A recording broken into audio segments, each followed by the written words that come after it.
Hello বন্ধুরা, আমার একটি নতুন ব্লগে তোমাদের সকলকেই স্বাগত জানাই। আজকে ব্লগটা শুরু করছি একদম সকাল সকাল, কারণ সকাল সকাল মাছ বাজারে না গেলে ফ্রেশ মাছ পাওয়া যায় না। তো এখানে শ্বশুরবাবা নিয়ে এসেছেন বেশ অনেকগুলো চিংড়ি মাছ। তো বেশ বড় সাইজের চিংড়িগুলো, তো এখানে ওখানে কেটে কুটে দেওয়া হয়নি, তো এখানে বাবা একটু কেটে কুটে পরিষ্কার করে ধুয়ে দিচ্ছে কলতলা থেকে।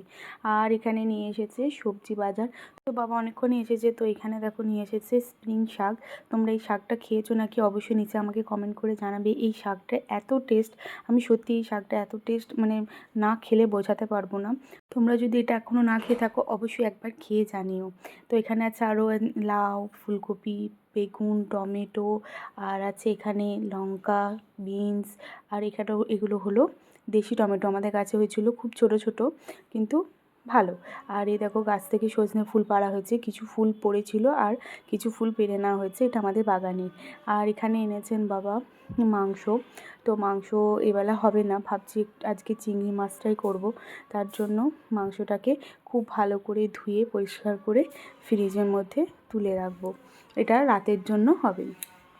আর দুপুরে লাঞ্চের জন্য ভাবলাম আজকে চিংড়ি মাছের মালাইকারি বানাবো। ভেবেছিলাম আজকে একটু লাউ চিংড়ি বানাবো, তো অত বড় বড় চিংড়ি মাছে তো আর লাউ দিয়ে হবে না। তো ছোট একদিন বাবা এনে দেবে বলেছে, তো সেই দিন লাউ চিংড়ি তৈরি করব। তো আজকে এই মাংসটা ধুয়ে ফ্রিজের মধ্যে তুলে রাখি, এটা রাতের জন্য হবে। আর বাবা ওইদিকে চিংড়ি মাছগুলো পরিষ্কার করে ধুয়ে দিচ্ছে বাইরে। অন্যদিন বাজার থেকে কেটে ধুয়ে নিয়ে আসে, কিন্তু আজকে তাড়াহুড়োর জন্য কেটে ধুয়ে আনতে পারিনি। তো আজকে তাড়াতাড়ি নিয়ে এসেছে এবং সেগুলোকে বাইরে পরিষ্কার করে দিচ্ছে। আর আমি এখানে মাংসটাকে ফ্রিজের মধ্যে তুলে রাখলাম। তো বাইরে দেখি বাবার পরিষ্কার হয়ে গেছে, তো আমি এগুলোকে নিয়ে এসেছি, খুব ভালো করে ধুয়ে নিচ্ছি। বাবা ধুয়ে দিয়েছেন, তাও আমি ভালো করে ধুয়ে নিচ্ছি। ধুয়ে এখানে আজকের মতো আমি মালাইকারির মতো চিংড়ি মাছ তুলে রাখবো, আর বাদ বাকিটা ফ্রিজের মধ্যে স্টোর করে রেখে দেবো অন্য দিনের জন্য। ঘরেতে আমাদের সদস্য খুবই কম, তাই অল্প অল্পতেই হয়। বেশি বেশি করেই নিয়ে এসেছে বাবা, কারণ জানে বেশ এই সপ্তাহটার মতো এটাতে হয়ে যাবে।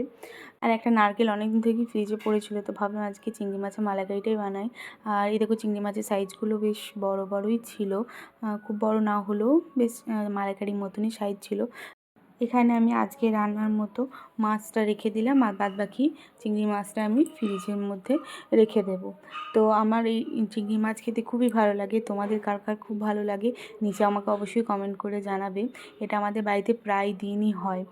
দুপুরে লাঞ্চের জন্য মালাইকারির জন্য সব কিছু আগে থেকে রেডি করে রেখেছিলাম।